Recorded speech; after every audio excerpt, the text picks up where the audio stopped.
So if you're ready for your next poet, let me hear you say yeah. Make some noise off of T, Sleeveless.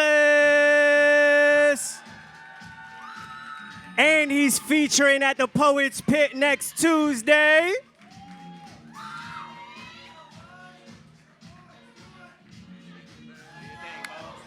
course. Yes, I have sleeves on, man. Shit. Yes, sir. All right. What up, Philly? I got an old poem for y'all today because I've been battling writer's block for as long as I can remember at this point. So this one's kind of simple, kind of mid, in my opinion. You know what I'm saying? I'm just being honest, man. It's an older piece. It's an old piece. So, I hope y'all like it because I do not. This is called Ticonderoga. Growing up, English class was always my favorite. I was at an accelerated reading level from the moment I was able to make sense of words on a page. For me, reading and writing is a never-ending love story. I didn't see myself better as the other kids in my second grade English class, but I did realize how much I flourished in areas they struggled in.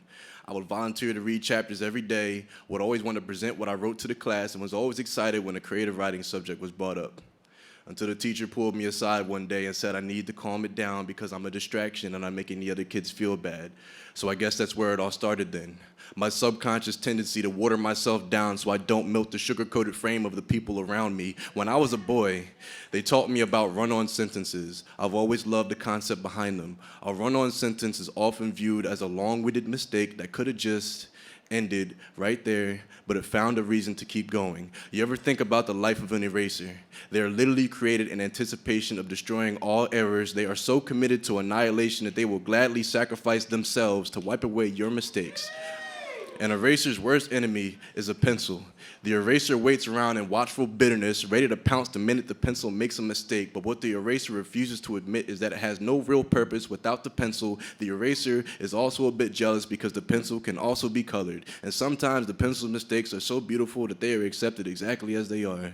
The eraser will spend its very last moments gladly invalidating the work of the pencil. But right before the eraser fades away into the smallest, weakest shell of its former self, pencil becomes pen. An eraser is swept to the floor by a quick gust of wind, never to declare pencil's work as a mistake again.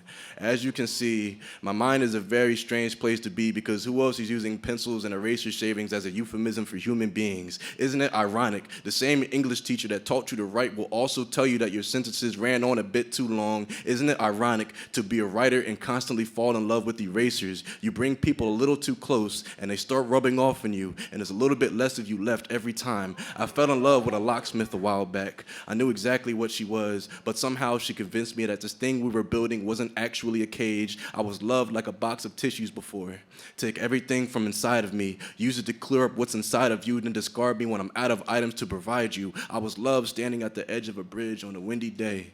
You could blow me a kiss, or you could whisper my existence to the bottom of the abyss. I fell in love with my school supplies, and the teacher, and the eraser, so maybe I'm the pencil, and if you press too hard, I might snap under the pressure, but what hurts is not the breaking of my body, but the sight of you replacing me instead of loving all these pieces. But you know what? I got too much work and too little time on this earth to be trying to explain my worth, so to hell with the teacher. I let my sentences run on longer than a murder conviction. That's a lifetime. I got a story I'ma tell mines. I'm a grown man who is all out of grown dams to give about misconceptions of who I am. I've erased all peers with their judgment and their sneers who have never walked a day in my shoes, let alone 23 years. You could never walk nor talk like me. I was born with bare feet because no shoe could contain my soul. I'm glad y'all tried to water me down because I evolved into a version of me so tall you'd have to die, then rise into the sky and get a bird's eye just to get foresight like mine's. I'm learning how to fix myself and stop viewing people like mechanics. All my failed love stories, women trying to fit me with parts that wasn't made for me, causing me to function really strangely, trying to keep a warm heart with the wrong coolant in my system.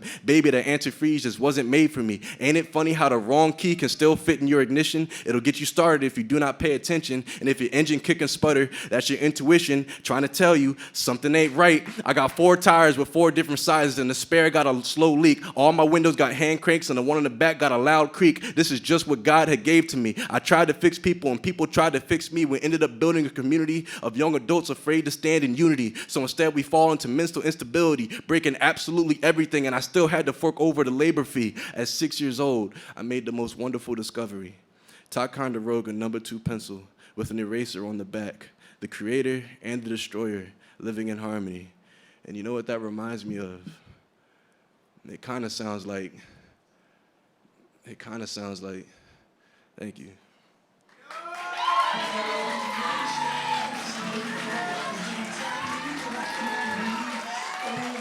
Thank you, Philly. Appreciate y'all. Thank you.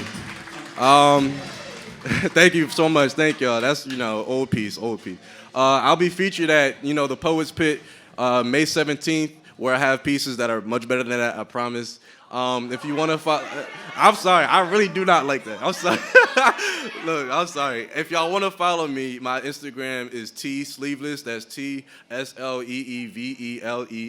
on Instagram. Thank you very much.